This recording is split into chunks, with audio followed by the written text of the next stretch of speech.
Eric era un técnico en computadoras con años de experiencia, acostumbrado a lidiar con todo tipo de problemas digitales, desde virus comunes hasta redes corruptas. Esa tarde recibió un llamado para arreglar la conexión Wi-Fi de una casa antigua en las afueras de la ciudad. Nada fuera de lo común, pensó, solo otro trabajo rutinario. Al llegar, notó que había varias redes Wi-Fi visibles, pero una llamó su atención: Access Granted. El nombre parecía una broma, pero Eric, por costumbre, decidió conectarse para hacer pruebas. Ingresó sin contraseña y en segundos, su laptop se enlazó a esa red. Fue entonces cuando todo comenzó a cambiar. Al principio, su equipo empezó a funcionar lento, como si una fuerza invisible drenara la energía del sistema. La pantalla se congeló y sin poder hacer nada, apareció un chat anónimo. En él un mensaje simple: «Hola Eric». Su nombre exacto, escrito como si alguien estuviera observándolo desde muy cerca. El miedo se instaló rápidamente. No había nadie más en la casa y el único contacto era ese mensaje digital. Respondió con cautela, pero no obtuvo respuesta inmediata. En su lugar, la pantalla cambió a una serie de imágenes, fotos claras de su casa, tomadas desde diferentes ángulos, como si alguien hubiese estado acechando durante días. Luego la pesadilla se intensificó.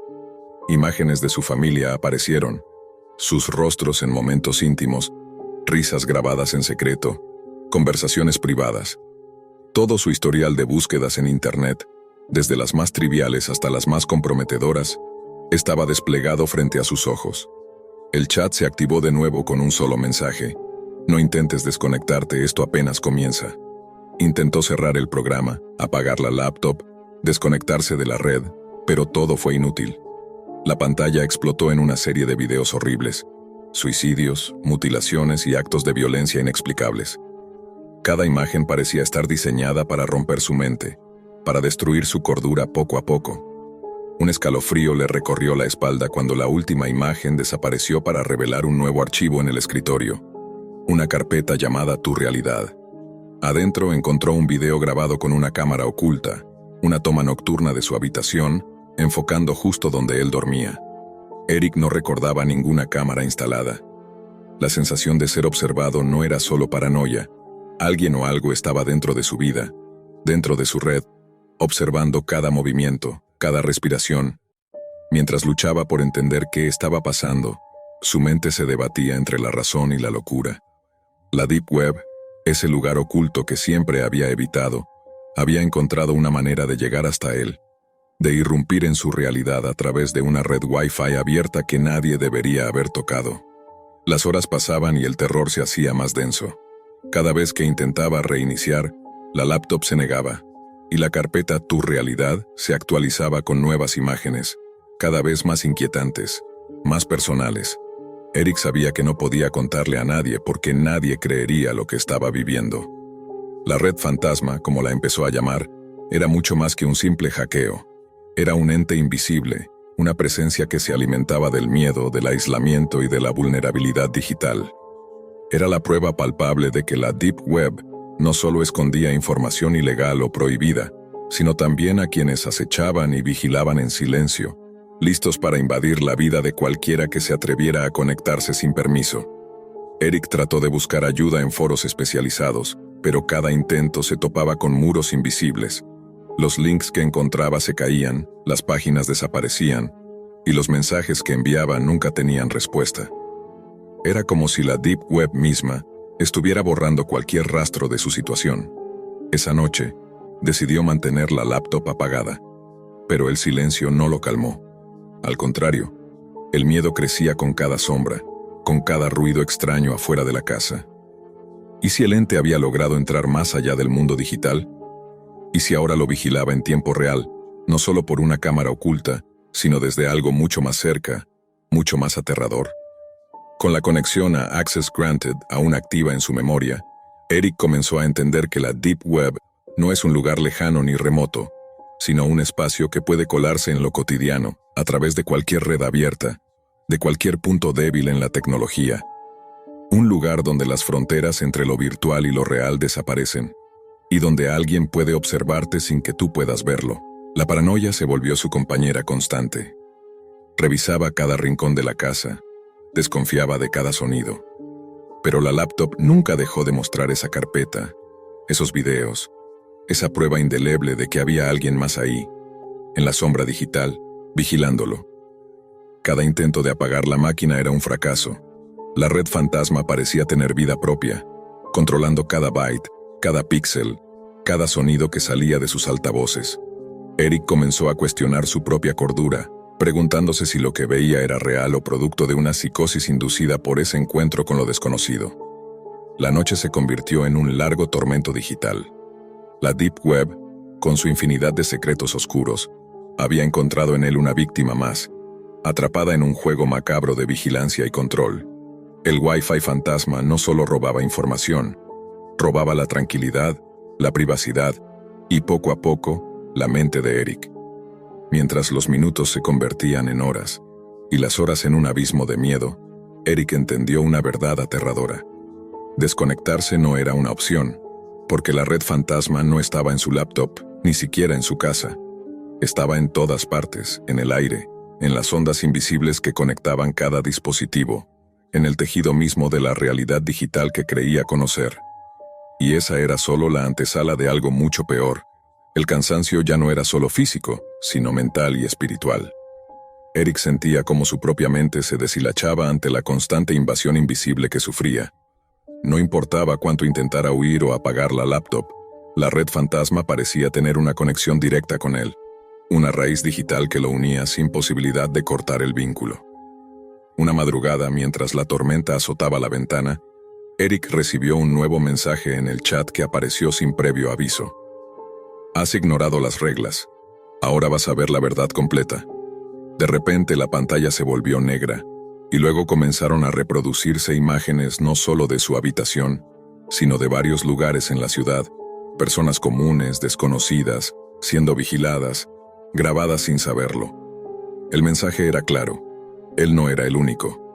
La red fantasma no era un simple virus ni un hacker solitario, sino un ente omnipresente, un sistema de vigilancia oculto, conectado a la Deep Web, que se alimentaba del miedo y el control. Su alcance era global, invisible, imparable. En ese momento Eric comprendió que al conectarse a aquella red Wi-Fi llamada Access Granted, había activado un portal, una puerta que une el mundo real con la Deep Web más oscura, y que él había sido la primera víctima visible de ese nexo. Sintió un frío intenso, y luego la laptop se apagó sola, pero esa noche no pudo dormir. Sabía que, aunque la computadora estuviera apagada, la red fantasma seguía ahí, observando, esperando, y acechando a través de cualquier señal invisible que él ni siquiera podía percibir. La última imagen que guardó en su mente fue la de su propio reflejo en la pantalla oscura, distorsionado y rodeado de miles de ojos digitales que brillaban en la penumbra. Porque en la era de la conexión, la Deep Web no solo guarda secretos, sino que crea monstruos. Y el Wi-Fi fantasma es uno de ellos. La historia comienza con un joven hacker amateur llamado Leo, que siempre ha sentido una curiosidad insaciable por los secretos que se esconden en los rincones más oscuros de Internet. La Deep Web, ese vasto submundo digital inaccesible a través de navegadores comunes, le atraía como un imán. Había leído que allí se podía encontrar desde mercados ilegales hasta archivos que ningún gobierno quería que vieras, y eso era justo lo que él quería descubrir. Leo pasó meses preparándose, estudiando las herramientas necesarias para navegar en esos niveles ocultos. Su equipo estaba listo, con varias capas de protección y conexiones encriptadas que lo protegían del ojo vigilante de las autoridades. Pero la Deep Web es un territorio peligroso y Leo lo sabía. Aún así, esa noche decidió aventurarse más profundo que nunca. Empezó su exploración en lo que se llama el Nivel 1, donde se encuentran foros oscuros y mercados negros comunes, venta de drogas, armas, documentos falsificados. Nada que le resultara demasiado extraño o aterrador. Con paciencia bajó al Nivel 2, donde la ilegalidad tomaba un matiz más grave y el acceso se restringía por invitaciones o pruebas. Allí encontró sitios de hackers expertos, discusiones sobre exploits avanzados y datos robados de bancos. Pero fue en el Nivel 3 donde la atmósfera cambió radicalmente. Entró en una especie de sala virtual a la que se referían como la Sala Roja, un término que había leído en rumores de la Deep Web. Lo que vio allí lo heló hasta los huesos. Una transmisión en vivo en tiempo real de un asesinato por contrato. Una figura encapuchada ejecutaba a su víctima sin piedad, mientras los espectadores pagaban con criptomonedas para elegir los métodos de tortura o la siguiente acción a seguir. La sensación de estar ante un acto real y brutal hizo que Leo sintiera un miedo visceral, pero también una fascinación malsana.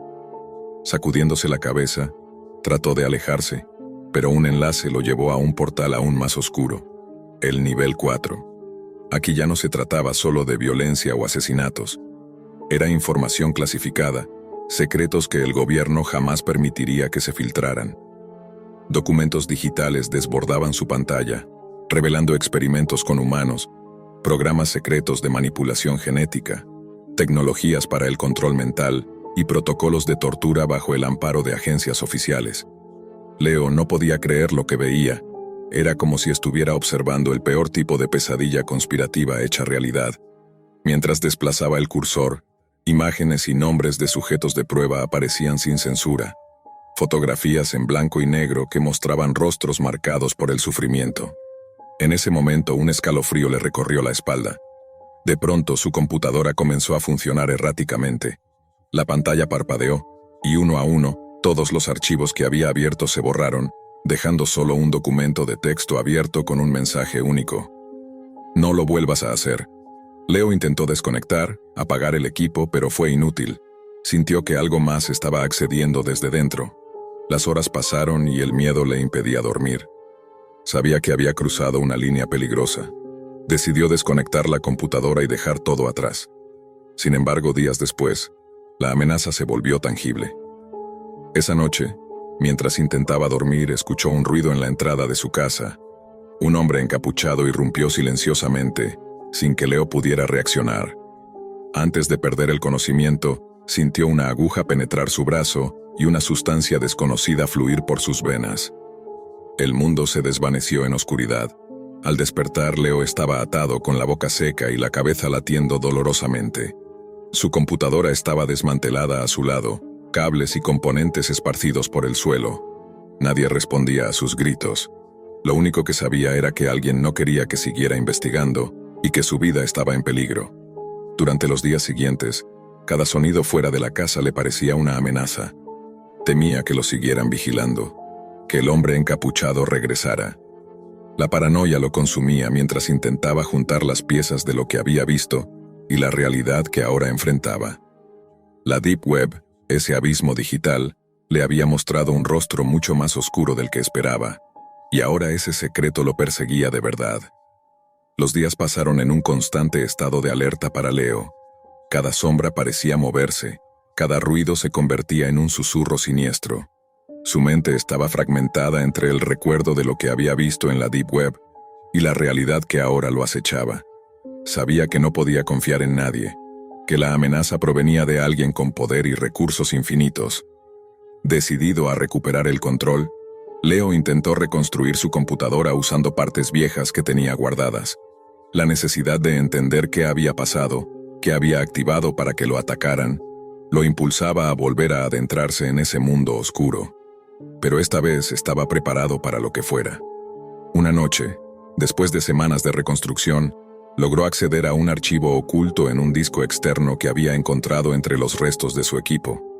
Era un video, grabado desde la perspectiva de una cámara oculta, donde aparecía el hombre encapuchado que lo había atacado, junto a varios hombres con máscaras, entrando a una sala secreta llena de pantallas con datos y códigos incomprensibles. La voz grave y distorsionada de uno de ellos resonó. No pueden dejar que la información se filtre. Nivel 4 es sagrado. Nadie sale vivo de ahí. Leo entendió que esos hombres formaban parte de una organización clandestina dedicada a proteger esos secretos a toda costa. Con horror vio cómo en esas pantallas aparecían no solo documentos, sino listas de personas que habían accedido a esos archivos, con fechas y horas, y junto a cada nombre, una cruz roja. Leo vio la suya. Él era el siguiente. El miedo se transformó en determinación.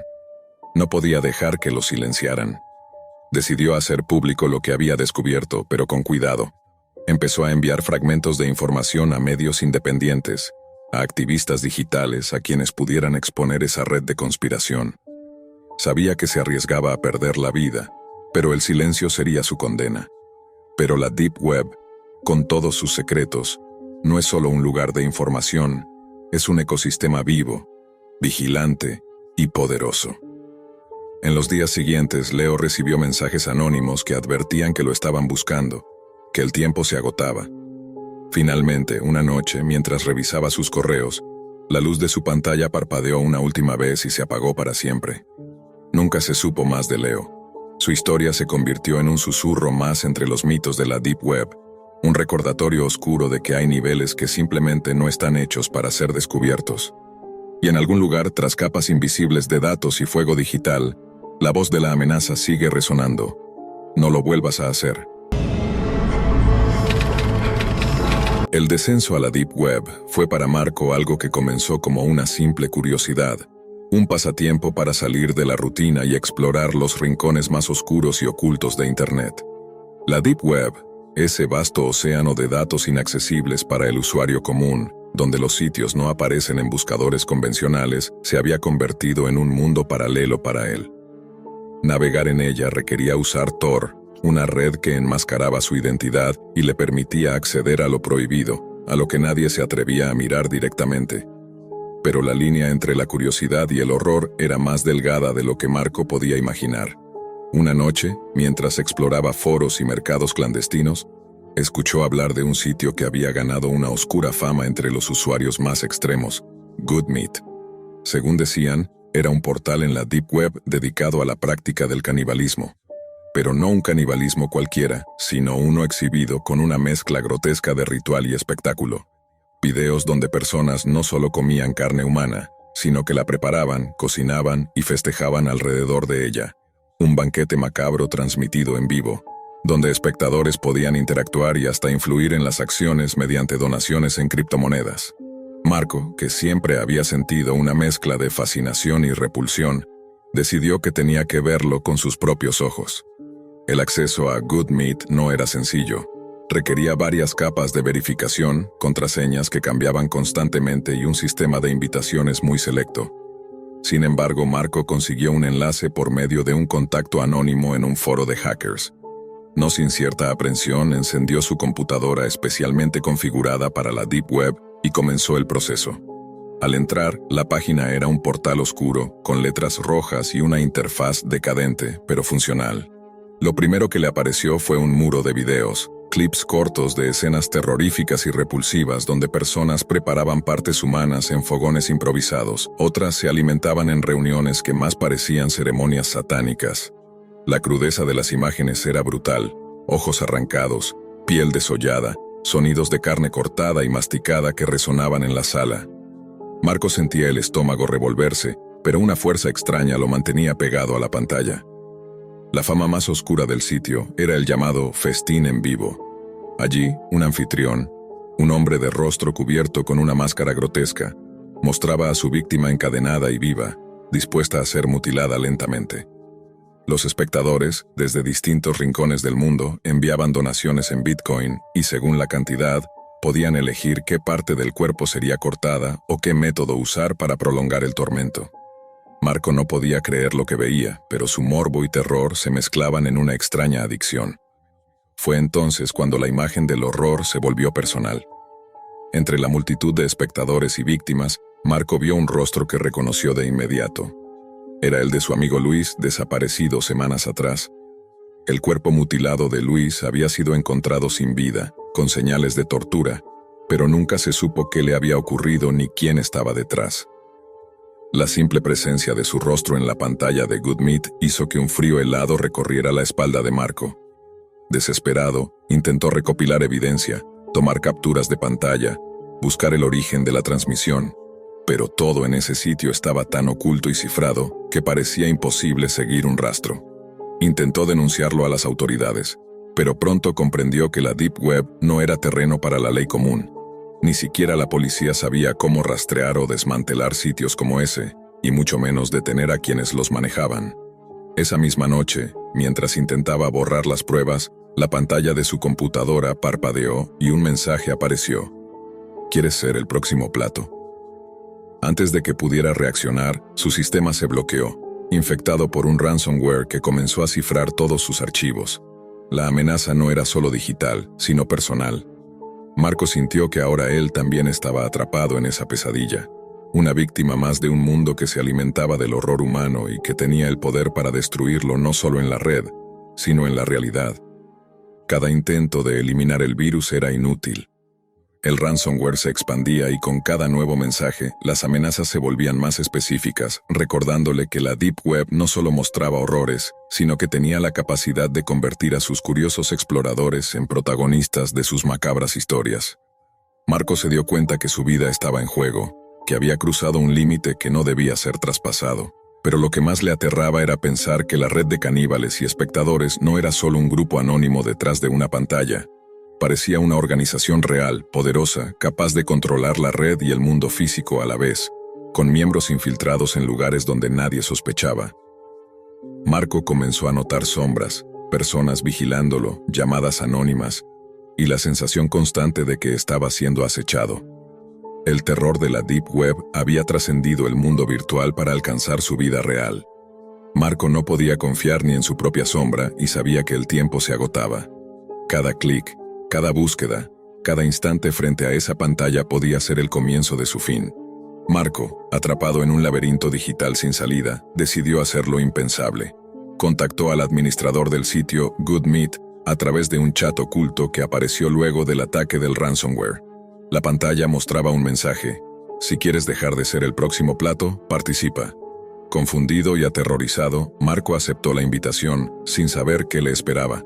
El enlace lo llevó a una nueva transmisión en vivo. Esta vez, él no era espectador, sino parte del banquete. Desde el otro lado de la cámara, voces burlonas le indicaban qué hacer para ganarse la supervivencia: grabar un video confesando secretos, entregar información, hasta cometer actos que dañaban a quienes lo rodeaban. Cada acción enviada se pagaba con criptomonedas, como un cruel juego de apuestas donde la vida era la ficha más cara. Pero Marco sabía que era una trampa. Mientras tanto, sus archivos personales eran compartidos con miles de desconocidos, quienes seguían cada uno de sus movimientos, y en las sombras, la red de caníbales y hackers avanzaba para silenciarlo. Su hogar fue invadido, su teléfono interceptado, y en cada rincón sentía la presencia de aquellos que querían convertirlo en carne fresca para su macabro festín. Finalmente, una noche, el mensaje en su pantalla cambió. El banquete comienza. Marco sintió cómo la realidad se desdibujaba entre pesadilla y verdad. Lo último que vio fue la cámara acercándose a su rostro pálido, mientras un sonido sordo anunciaba que la Deep Web había reclamado a una nueva víctima. La computadora de Marco quedó encendida, mostrando solo una imagen estática del sitio GoodMeet, con la promesa aterradora de que para aquellos que se atrevan a navegar en sus profundidades, la pregunta siempre será: ¿quieres ser el próximo plato? Nunca imaginó que algo tan retorcido podía existir en la Deep Web. Él solo quería impresionar a unos compañeros de su carrera en criminología, demostrar que no solo hablaba de teorías, sino que se atrevía a mirar lo más oscuro del Internet. Pero aquella noche, cuando el navegador Tor abrió las puertas a las capas más profundas del ciberespacio, se topó con algo que no solo le quitó el sueño, sino la cordura. Su nombre era Daniel. Tenía 22 años, estudiante universitario, curioso por naturaleza. No era la primera vez que entraba a la Deep Web, pero hasta ese momento, todo había sido limitado. Foros de hackers, drogas falsas, criptomonedas robadas. Nada que lo preparara para lo que encontraría en aquel hilo oculto titulado The Last Dance, Vol 8 Inches. El foro estaba enterrado dentro de otro foro, al que llegó tras ingresar una dirección compartida en un grupo de Telegram con advertencias que parecían exageradas. No entres si no estás preparado. Esto no es un juego. Si ves su rostro, no la olvidarás jamás. Pero claro, Daniel no tenía miedo. Lo movía una mezcla de adrenalina y escepticismo. Pensaba que todo era parte de una puesta en escena, videos actuados por gente sin límites morales, pero sin peso real. Hacía clic tras clic sin pensar en las consecuencias, hasta que cargó el video. La pantalla era oscura. Música antigua sonaba de fondo, un tango rasgado por interferencias. Cuando la imagen tomó forma, vio un salón decorado como un teatro decadente, cortinas rojas con moho, luces tenues, y al centro, una mujer vestida con un vestido de gala negro, maquillada con un estilo gótico, piel pálida, ojos hundidos y una sonrisa escalofriantemente serena. Se presentaba como Miss Necrofilia, no hablaba, no hacía falta. La cámara la seguía mientras caminaba hacia lo que parecían dos maniquíes, pero no lo eran. Los cadáveres tenían el rostro maquillado, los ojos cosidos para mantenerlos cerrados, y estaban vestidos con trajes de gala. Ella los tomaba de las manos, uno a uno, y comenzaba a bailar con ellos, guiándolos con una delicadeza perturbadora. Sus movimientos eran fluidos, casi profesionales, como si se tratara de una verdadera competencia de tango. Daniel sintió un escalofrío cuando la cámara hizo un primer plano. El maniquí tenía marcas de putrefacción. El rostro se caía a pedazos en algunas zonas, pero los labios estaban pintados de rojo y el cabello, peinado con esmero. Las uñas brillaban como si acabaran de salir de un salón de belleza. En la esquina del video, un texto en tipografía cursiva, dedicado a mi esposo Javier. En el segundo acto del video, Miss Necrofilia bailaba con un niño, pequeño, rígido, con una máscara de carnaval que cubría media cara. En el fondo, una voz de ópera sonaba como si fuera una ceremonia. Daniel sintió náuseas. Algo en su interior le gritaba que cerrara todo de inmediato, pero estaba hipnotizado. El tercer maniquí era un bebé. Envuelto en un tutú rosa, su cuerpo tenía puntos negros en la piel, como si llevara muerto semanas. Pero lo que quebró por completo la mente de Daniel fue un instante, apenas un parpadeo. El bebé movió la cabeza. Apenas un centímetro, pero lo hizo. Daniel se echó hacia atrás, se golpeó la silla, cerró la pestaña, el navegador, desconectó el Wi-Fi e incluso apagó el módem. Su respiración estaba fuera de control. Sentía un zumbido en los oídos, como si su mente no pudiera aceptar lo que acababa de presenciar. Se duchó, trató de dormir. Se dijo a sí mismo que había sido un montaje, que alguien había usado animatrónicos o efectos especiales, que todo era actuado. Hasta que a las 3:47 de la mañana, recibió el mensaje. No tenía remitente. Solo apareció en su bandeja de entrada de correo electrónico universitario con el asunto: ¿bailamos otra vez? El contenido del mensaje era una sola frase: ¿te gustaría ver a Mandy en el próximo video? Mandy, su hermana, tenía solo 9 años. Tomaba clases de ballet en la academia de la ciudad desde que tenía 5. Y justo esa tarde sus padres la habían llevado como siempre. Daniel marcó el teléfono de casa con las manos temblando. «Mamá, ¿dónde está Mandy? ¿No ha llegado contigo?», respondió su madre ya con el tono alterado. «Tu padre fue a recogerla, pero dice que la maestra le dijo que Mandy ya había salido». Daniel sintió que el estómago se le caía al suelo. Las palabras «ya había salido» le perforaron el pecho. Comenzó a hiperventilar. Corrió a su computadora. Volvió a encenderla. Contra todo instinto, abrió Tor otra vez. El contenido del mensaje era una sola frase: ¿te gustaría ver a Mandy en el próximo video? Mandy, su hermana, tenía solo 9 años. Tomaba clases de ballet en la academia de la ciudad desde que tenía 5. Y justo esa tarde, sus padres la habían llevado como siempre. Daniel marcó el teléfono de casa con las manos temblando. «Mamá, ¿dónde está Mandy? ¿No ha llegado contigo?», respondió su madre ya con el tono alterado. «Tu padre fue a recogerla, pero dice que la maestra le dijo que Mandy ya había salido». Daniel sintió que el estómago se le caía al suelo. Las palabras «ya había salido» le perforaron el pecho. Comenzó a hiperventilar. Corrió a su computadora. Volvió a encenderla. Contra todo instinto abrió Tor otra vez.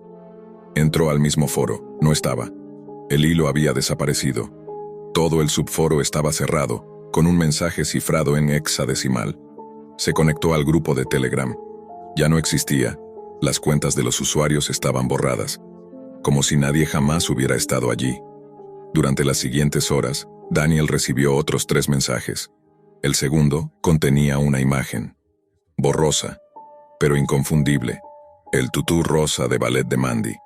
El tercer mensaje fue más directo: ensayo esta noche. Invitado especial, tú. acompañado de una dirección IP oculta que parecía ser un nuevo portal.onion. El acceso requería una contraseña que no tenía, pero el mensaje decía, ya la conoces. Daniel intentó todas las contraseñas posibles hasta que, por impulso, escribió el nombre de su padre, Javier. Funcionó. Lo que apareció en la pantalla no era un sitio web como tal, sino una transmisión en vivo.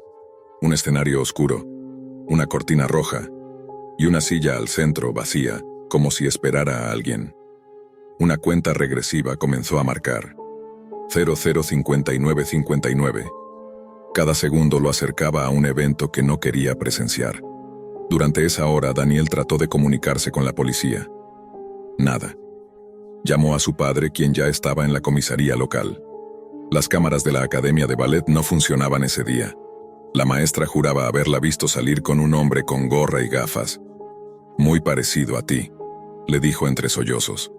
Daniel no sabía si gritar, llorar o enloquecer. El reloj llegó a las 000. La transmisión se activó sola. El escenario era el mismo de los videos anteriores. Cortinas rojas, luces débiles, música antigua. Miss Necrofilia caminó desde la oscuridad, más elegante que nunca, como si fuera una reina macabra en su trono de horror. Se detuvo frente a la cámara y sonrió. Por primera vez habló. Bienvenido, Daniel. Esta noche, el baile será personal. El sonido del piano comenzó. Un nuevo cadáver fue traído al escenario, pero esta vez no tenía maquillaje. Aún no. Y en ese instante, Daniel vio algo. Algo que reconoció al instante. La cámara enfocó al nuevo invitado del baile. Su piel aún estaba fresca, sin señales de putrefacción. Era un cuerpo pequeño, frágil, con el cabello recogido en una coleta infantil. Daniel se inclinó hacia la pantalla, con el corazón a punto de estallar. El rostro estaba cubierto por una máscara de porcelana blanca. Solo los labios eran visibles, pintados de rosa, pero no eran los labios lo que lo paralizó. Era el lazo violeta en la muñeca izquierda, uno que él mismo le había regalado a Mandy en su cumpleaños pasado. Un lazo que solo ella tenía. Sus ojos comenzaron a arder. Golpeó el teclado, gritó, lloró. Quiso romper la pantalla. Pero la transmisión seguía. Miss Necrofilia se acercó al cuerpo con lentitud teatral, como si supiera que cada movimiento suyo quemaba la mente de Daniel. ¿No estás feliz?, dijo con voz dulce. Quisiste ver más, y aquí estás. La música comenzó y ella tomó el cuerpo infantil entre sus brazos. Lo alzó con delicadeza y comenzó a girar. Un vals, esta vez, distinto al tango de los videos anteriores, más lento, más fúnebre. Daniel se arrojó hacia el botón de apagado de su computadora. La sostuvo presionada, pero la pantalla no reaccionaba. El sistema estaba bloqueado. No podía desconectarse. El navegador Tor seguía corriendo, y entonces lo notó. La cámara de su laptop se encendió sola. Una luz roja parpadeó justo arriba del monitor. La transmisión se dividió en dos pantallas. En una, el escenario. En la otra, su habitación. Daniel quedó congelado.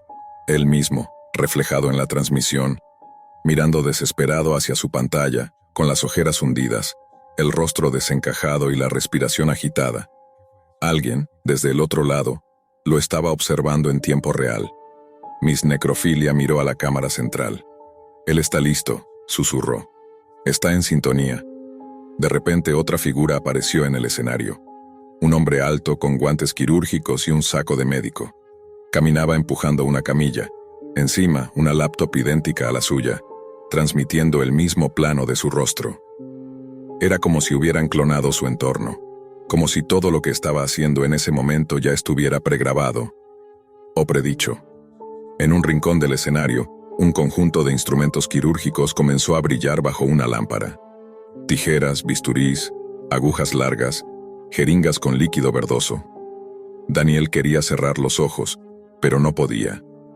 Una fuerza invisible lo mantenía mirando. Sonó su teléfono celular, miró la pantalla. Llamada entrante Mandy, sintió que la realidad se distorsionaba. No podía ser. Su hermana estaba desaparecida. Y sin embargo su nombre aparecía ahí, con la foto que él mismo le había puesto como contacto. Una imagen de Mandy vestida de bailarina, sonriendo con los dientes chuecos. Contestó. Nada. Solo una respiración suave al otro lado. Luego una voz infantil, familiar, pero distorsionada. Dani, no quiero bailar más. El sonido lo quebró. Cayó al suelo soltando el teléfono. Lloraba con la cara cubierta de sudor. Empezó a gritar el nombre de su hermana, suplicando que se detuviera todo, que se la devolvieran. Pero el video seguía. Y fue entonces cuando los cadáveres anteriores regresaron al escenario. Javier, su padre, reconoció su complexión, su anillo de boda, su corbata favorita. Luego su madre, vestida con el suéter que llevaba esa misma mañana cuando la saludó. Caminaban con movimientos torpes, guiados por hilos como si fueran marionetas. Pero no había cuerdas. No había explicación. Miss Necrofilia se colocó al centro del escenario. A su lado los cuerpos. Frente a ella, Mandy, aún cubierta por la máscara. Y detrás, la figura con bata médica comenzó a colocar una cámara sobre un trípode, apuntando directamente a ellos. Daniel comprendió, en un instante de pánico puro, lo que iba a suceder. El nuevo video estaba por grabarse, y él era el espectador exclusivo. Corrió al router. Lo desconectó con fuerza, pero la pantalla seguía activa, como si ya no necesitara internet, como si estuviera dentro de su propio sistema operativo. La imagen de Miss Necrofilia ya no solo estaba en el navegador, ahora aparecía como fondo de pantalla, como protector de pantalla, como icono de su escritorio. Los archivos de su computadora comenzaron a renombrarse automáticamente. Mandy in a Mob, Javier último baile.mp4, Daniel próximo.mp4. Las carpetas se movían solas. Sus documentos personales eran reemplazados por fragmentos del video. Su tesis, sus fotos de infancia, sus exámenes, todo se convertía en parte de un catálogo fúnebre. Y entonces, en la esquina de la pantalla, apareció una ventana de chat. Usuario: Miss Necrofilia Estado. Transmitiendo en vivo mensaje. Quedan 2 invitados. ¿Quieres ver el ensayo general? Daniel no respondió. Cerró la laptop con violencia. Se alejó de ella como si quemara. Se encerró en el baño. Vomitó. Desde su cuarto la música seguía sonando. Una bocina portátil sin estar conectada comenzaba a emitir la misma canción del video. Se miró al espejo. Su rostro estaba desgastado, pálido. Se sentía fuera de su cuerpo. Una parte de él no sabía si estaba soñando, si había sido drogado, si la transmisión lo había hipnotizado de algún modo. Pero la sensación era real. El dolor en el pecho, la pérdida de su hermana, la amenaza constante. La pesadilla no había terminado. Y entonces, sonó el timbre de la puerta. 1, 2, 3 veces. Desde el pasillo su madre gritó con desesperación. «Dani, abre, es Mandy, está afuera». Daniel corrió tropezando por el pasillo. Pero algo no cuadraba. Su madre también había desaparecido. ¿Cómo podía estar llamándolo? Y Mandy, ¿cómo podía estar de vuelta justo después de todo lo que había visto? Se acercó a la puerta lentamente. Desde el otro lado una vocecita dijo: «Hermano, abre. Estoy lista para bailar contigo». Daniel dudó, paralizado frente a la puerta. El miedo y la esperanza chocaban dentro de él, desgarrándolo. ¿Podría ser realmente Mandy?, se preguntó. Pero algo en la voz, en el tono débil y extraño, lo hizo retroceder un paso. La puerta empezó a abrirse lentamente, sin que él la empujara. Un frío gélido invadió el pasillo cuando apareció ella, su hermana. Pero no era la niña que Daniel recordaba. Mandy estaba pálida, con los ojos vidriosos y sin brillo. Su tutú de ballet estaba manchado, arrugado, y en su muñeca el lazo violeta colgaba flojo, casi como una cuerda. Sus movimientos eran lentos, mecánicos, como si alguien la controlara. «Vamos a bailar, Dani», susurró con una voz que no era totalmente suya. El baile final. Daniel intentó retroceder, pero la puerta se cerró tras él con un golpe seco. Se encontró atrapado en una habitación oscura, las cortinas rojas detrás de él. En el centro, una cámara grababa cada movimiento. Una pantalla mostró un mensaje titilante. «Bienvenido al último baile, Daniel.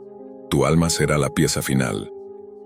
Miss Necrofilia apareció entonces detrás de Mandy, con una sonrisa triunfante y ojos brillantes como faroles funerarios. «Queremos que seas parte del espectáculo», dijo con voz cadenciosa. «La Deep Web no solo es un lugar de secretos, sino un teatro donde la muerte y la vida bailan juntas». Mandy levantó la mano y en su muñeca, la piel comenzó a cambiar. Cicatrices frescas, como si estuviera siendo cosida y descosida en tiempo real. Daniel comprendió la horrible verdad. Su hermana no estaba desaparecida ni viva. Era una marioneta de ese oscuro ritual digital. El video que había visto era solo un anticipo del tormento que lo esperaba. Intentó gritar, pero la voz le falló. Intentó correr, pero sus pies parecían pegados al suelo. Miss Necrofilia se acercó y tomó sus manos, conduciéndolo a un baile macabro, mientras la cámara seguía grabando. El tango de la muerte había comenzado, y en ese instante, el feed de la transmisión se desconectó abruptamente. La policía, que había estado rastreando la señal por pistas anónimas, irrumpió en la casa de Daniel solo para encontrar una habitación vacía. La computadora de Daniel estaba abierta, mostrando en pantalla la frase escrita en rojo: "El espectáculo continúa en la Deep Web". Ni Daniel ni Mandy volvieron a ser vistos. Todo empezó como una broma académica. Lucas y Adrián, dos estudiantes de informática avanzada, tenían un proyecto de fin de curso sobre ciberseguridad y anonimato digital. Mientras sus compañeros diseñaban apps de vigilancia o programas educativos, ellos querían ir más allá. Algo que llamara la atención, algo provocador. Fue Lucas quien propuso la idea entre risas: ¿y si creamos un sitio de sicarios en la Deep Web, solo para ver quién cae? La idea era simular una página tipo Hitman Inc. Component Placement ofreciendo servicios de eliminación a cambio de criptomonedas. Todo falso, sin conexión real. Una simple trampa digital para recolectar direcciones IP y demostrar lo vulnerable que puede ser el ser humano detrás de una pantalla. Lo montaron en una madrugada, usando Tor, servidores en la nube rusa y un dominio en la red .onion. La interfaz era sobria, profesional, con un formulario detallado: nombre del objetivo, motivo, foto, dirección y método preferido de ejecución. En menos de 48 horas comenzaron a llegar los primeros mensajes. Al principio creyeron que eran trolls. «Quiero matar al perro de mi vecino», escribió uno. Pero pronto la cosa se volvió oscura, muy oscura. Una mujer identificada como Black Rose 47 envió una solicitud con un tono perturbadoramente serio. Pedía eliminar a la amante de su esposo, adjuntó fotos, dirección, y ofrecía $2,000 en Bitcoin. A las pocas horas, otra petición. Un supuesto operador del norte del país ofrecía $5,000 para eliminar a un exmiembro de su organización que estaba hablando de más. Y entonces entendieron. Ya no era una broma. Lo que habían creado era un imán para la verdadera podredumbre humana. Lucas entró en pánico. Quiso cerrar todo. Adrián, más curioso, propuso esperar un poco más. Solo unos días. «Estamos recogiendo datos valiosos», insistía. Pero la noche que intentaron bajar el servidor sucedió algo que cambiaría sus vidas por completo. Recibieron un mensaje directo en sus correos personales, y no en correos falsos o cifrados. En sus cuentas reales asociadas a la universidad.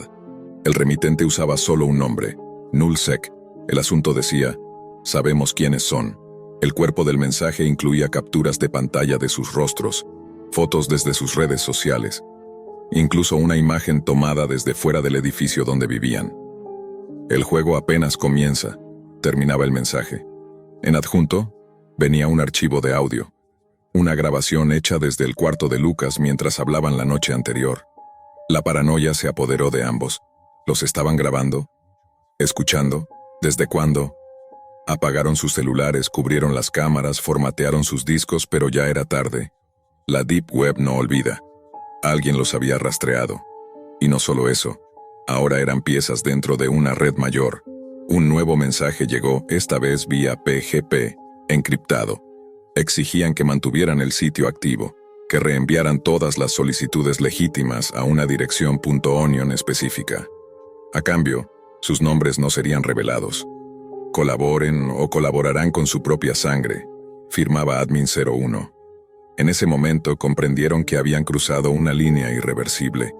Desesperados recurrieron a alguien en quien aún confiaban. El profesor Vega, un especialista en ciberinteligencia que había trabajado con organismos de seguridad antes de volverse docente. Al principio pensó que era una exageración de estudiantes inmaduros, pero al revisar el código del sitio y los metadatos de los mensajes recibidos, su expresión cambió. «Esto es real. Están tocando puertas que no deberían abrirse». Vega contactó discretamente a un agente federal que conocía. La recomendación fue clara: mantener la fachada, no cerrar nada, usar el sitio como anzuelo para atraer a los verdaderos operadores. Pero hay reglas, advirtió el agente. Ningún dato debe ser filtrado, nada se puede salir de control. Lo que siguió fue un infierno digital. Cada semana nuevas peticiones llegaban. Algunas venían con fotos borrosas, otras con coordenadas GPS, otras con confesiones inquietantes. Padres que querían deshacerse de sus hijos drogadictos, mujeres cansadas de sus maridos abusivos, y hasta un adolescente que pedía eliminar a su profesor de historia. Y en medio de eso, figuras del crimen real. Perfiles encriptados que mencionaban zonas calientes del país, nombres codificados y pagos confirmados en la blockchain. Pero algo no cuadraba. Vega notó que ciertos mensajes venían cifrados con un patrón idéntico, como si alguien estuviera probando al sistema, sondeándolo, jugando con ellos. Era una red, un enjambre. Alguien más grande observaba. Una noche, mientras Adrián revisaba el servidor desde la biblioteca vacía de la universidad, una alerta se disparó. Un acceso remoto no autorizado. Cuando intentó desconectar el sistema, la pantalla se volvió negra y apareció un mensaje en letras rojas. No puedes cerrar lo que ya está abierto. A la mañana siguiente encontraron a Adrián inconsciente frente al teclado. Los análisis médicos no mostraron signos de violencia, pero él no recordaba nada. Solo decía haber escuchado una voz dentro de su cabeza, repitiendo una frase una y otra vez. Somos muchos, somos todos. La presión aumentaba. El profesor Vega desapareció por 48 horas. Cuando volvió estaba pálido, ojeroso, paranoico. Dijo haber sido seguido, que alguien le dejó una memoria USB en su parabrisas. Contenía solo un video. La sala de clases vacía grabada desde una esquina. Y una nota. Sabemos quién guía a los corderos. Lucas, cada vez más paranoico, dejó de salir. Dormía poco. Comenzó a tener alucinaciones. Decía que al apagar su monitor, veía reflejos que no coincidían con su cuerpo. Rostros detrás de él. Voces saliendo por los ventiladores de su laptop. Su paranoia se convirtió en delirio. Y en medio de esa pesadilla creciente, llegó el peor mensaje. Una solicitud que no podían ignorar. Un pedido para eliminar a 2 jóvenes estudiantes universitarios. Adjuntaron sus nombres, sus fotos, sus direcciones. Lucas y Adrián. Lucas sintió un escalofrío recorrerle la espalda. Miró a Adrián esperando una sonrisa nerviosa, una reacción que confirmara que todo era solo una mala coincidencia. Pero Adrián también estaba pálido, clavado frente a la pantalla, sin parpadear. Ambos estaban en la lista. Ellos eran el nuevo encargo del sitio que habían creado. La Deep Web les devolvía el reflejo de su propia creación. Intentaron eliminar todo. Cerraron el servidor, quemaron los discos duros, formatearon las máquinas, incluso cambiaron de lugar de residencia. Pero cada vez que pensaban que habían escapado, un nuevo mensaje llegaba. Siempre corto, siempre frío. Ya viene por ustedes. Lo han llamado sin saberlo. El contrato fue aceptado. Entonces comprendieron que no estaban siendo perseguidos por un cártel cualquiera, ni siquiera por un hacker. Habían abierto una puerta. Habían construido un ritual moderno con código y direcciones IP, y alguien, o algo, había cruzado al otro lado. Vega los ocultó en una cabaña rural sin Wi-Fi, sin electricidad, solo radios análogas y teléfonos satelitales. Pero el miedo ya no vivía en las pantallas, vivía en sus cabezas. Adrián comenzó a hablar solo, se despertaba gritando. Decía que el asesino ya estaba entre ellos, que no era humano, que lo había visto en sueños, una figura sin rostro hecha de código binario y fragmentos de la Deep Web, como si la misma red oscura hubiese tomado forma corpórea. Lucas trató de mantener la cordura. Llamó al agente federal que les ayudaba. Nadie contestó. El profesor Vega desapareció una vez más. Esta vez dejó una carta escrita a mano. El sitio no era una trampa, era un portal. Ustedes no atraparon criminales, los invocaron, yo me voy. No quiero ser parte de esto. No quiero ser la siguiente IP en su lista. Fue entonces cuando Lucas decidió entregar todo. Grabó una confesión en video. Mostró las pruebas, las direcciones, las transacciones. Envió todo en una memoria a una oficina del gobierno. Al día siguiente, El video fue subido misteriosamente a varios foros de la Deep Web, editado, manipulado. En lugar de exponer a la red criminal, el video lo convertía a él en el supuesto creador y líder del sitio de sicarios. Lo mostraban como el administrador original de Hitman Inc. Y ahora, su rostro aparecía en foros de justicia por mano propia, marcado, condenado. Adrián desapareció esa misma noche, sin dejar rastro, sin señales de lucha. Lucas encontró en su cama solo un monitor encendido, mostrando un loop de video donde una figura encapuchada decía su nombre repetidamente. Lucas, Lucas, Lucas. Él fue arrestado días después cuando un equipo de fuerzas especiales lo encontró caminando desnudo por una carretera estatal, con los ojos en blanco y repitiendo las palabras. El sitio sigue abierto, yo no lo cerré, él está dentro. Fue internado en un hospital psiquiátrico de alta seguridad. Nunca volvió a hablar de forma coherente. Solo murmuraba fragmentos de código, comandos Linux mezclados con frases en latín. Lo último que escribió antes de que le prohibieran acceso a lápices y papel fue una línea que los doctores encontraron garabateada en la pared de su celda, escrita con su propia sangre. La Deep Web no es un lugar, es una mente. Y ya despertó. Hoy, si buscas en la Deep Web el sitio Hitman Inc., verás que sigue activo. La interfaz es la misma. Los formularios siguen funcionando. Y hay una nueva sección, ofertas limitadas, objetivo ya en rastreo. Si haces clic ahí, lo primero que ves es tu rostro. Todo comenzó con una mezcla de aburrimiento, curiosidad y la típica arrogancia digital de quien cree que lo sabe todo por haber visto un par de videos en YouTube. Christian, de 19 años, vivía en un pequeño apartamento con Wi-Fi prestado del vecino y una tablet Android de gama baja que usaba para todo: ver series, jugar, leer y desde hace un tiempo, investigar cosas raras en Internet. Llevaba días leyendo sobre la Deep Web. Había escuchado sobre foros extraños, conspiraciones, drogas, hasta páginas donde podías contratar hackers o asesinos a sueldo. Pero lo que más lo intrigaba eran las salas rojas. Transmisiones en vivo donde se cometían atrocidades por dinero. Le parecía algo exagerado, morboso, casi irreal. Decía, puro cuento para asustar gente. Lo que no sabía es que esa misma noche pondría a prueba su escepticismo, y no volvería a dormir tranquilo jamás. Encendió su tablet. Activó una VPN gratuita que descargó de la Play Store.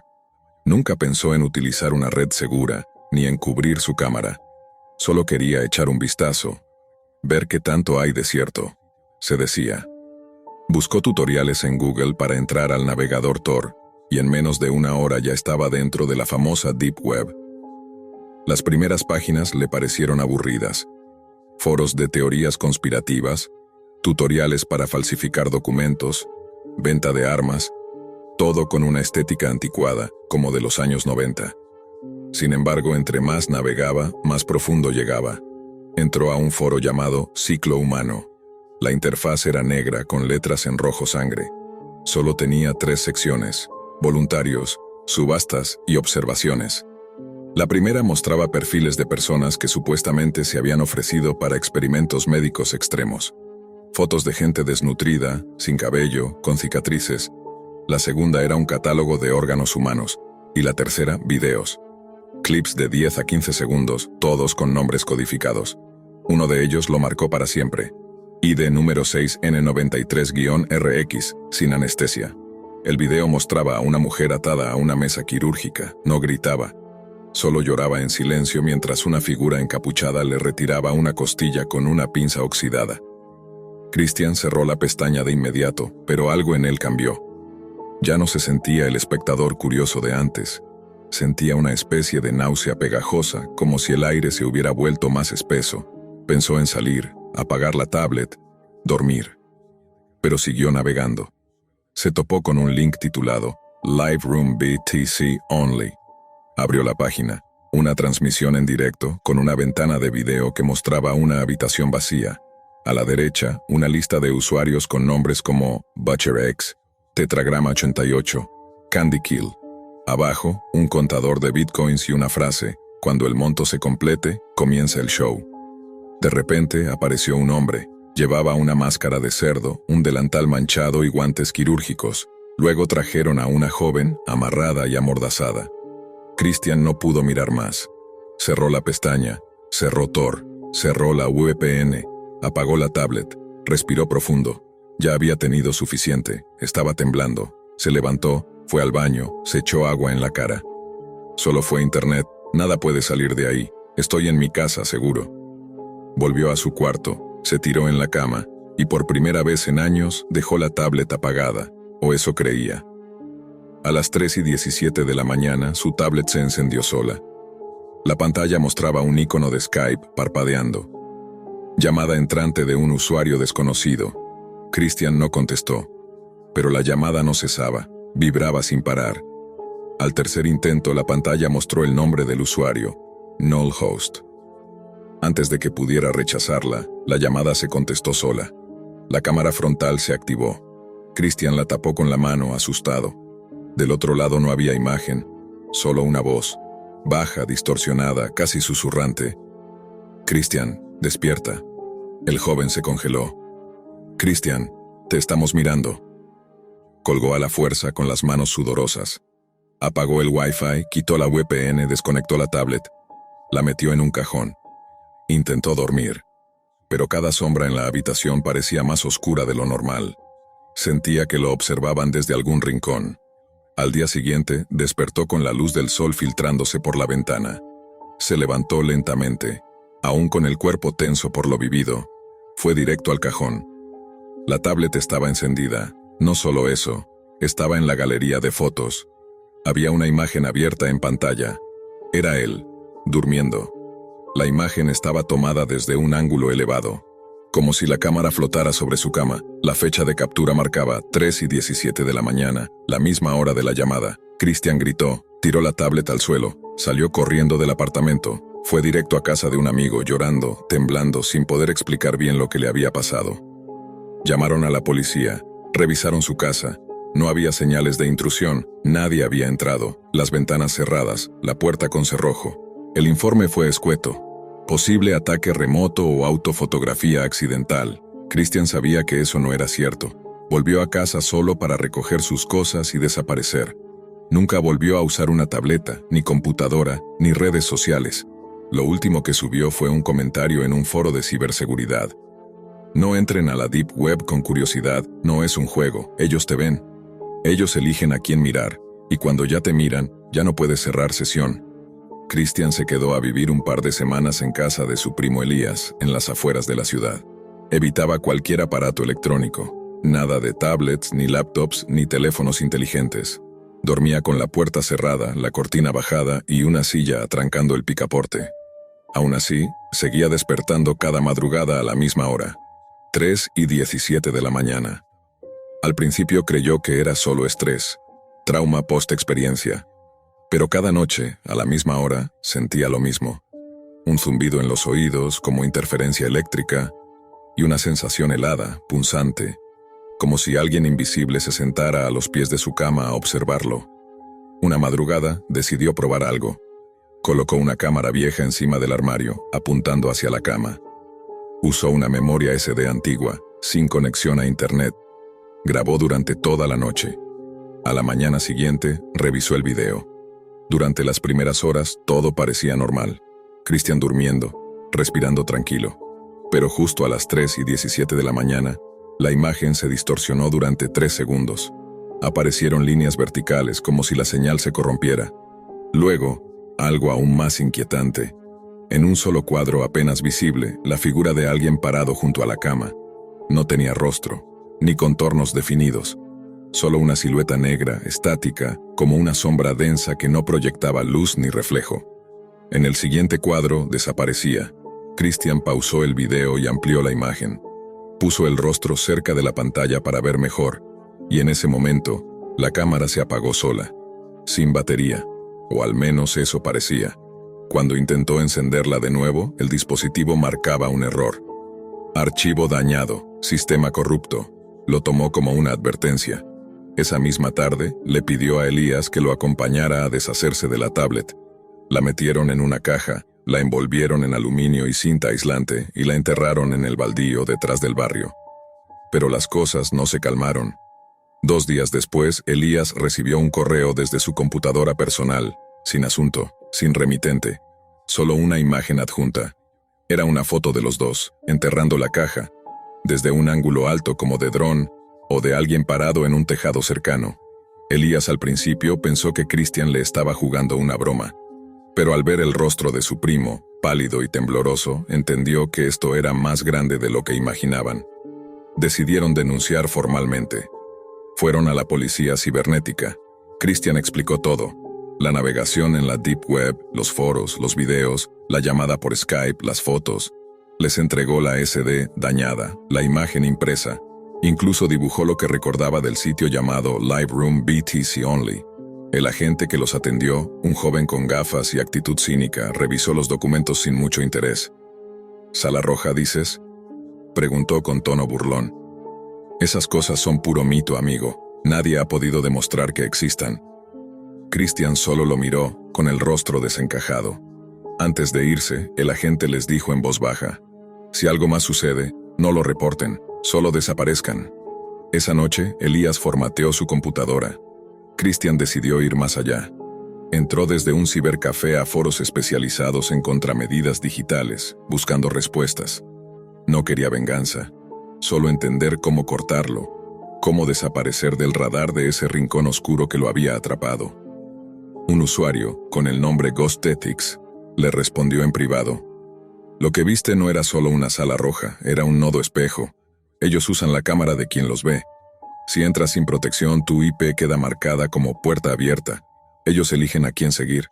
Y si ya te miraron, no hay regreso fácil. Lo mejor es un ritual digital.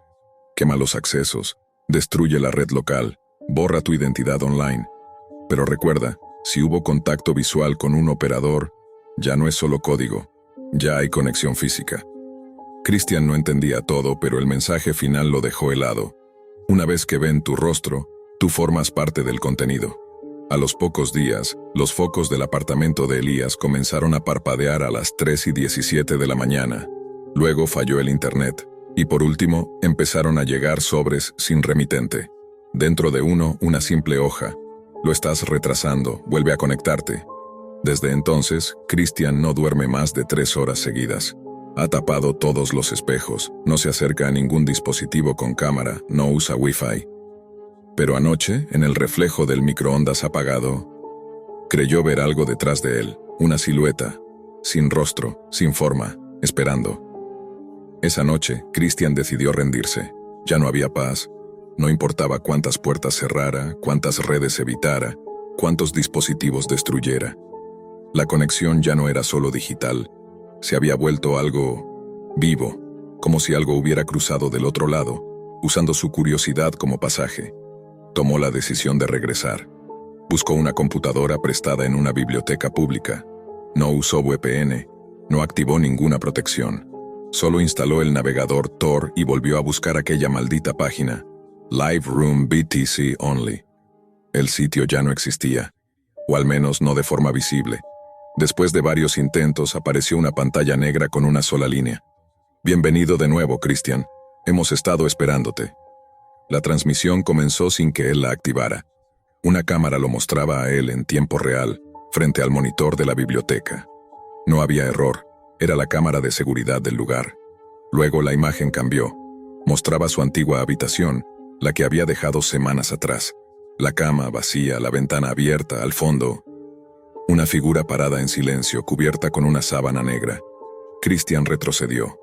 La pantalla tembló. Una nueva línea de texto apareció. Tu rostro es parte del contenido, pero ahora queremos algo más.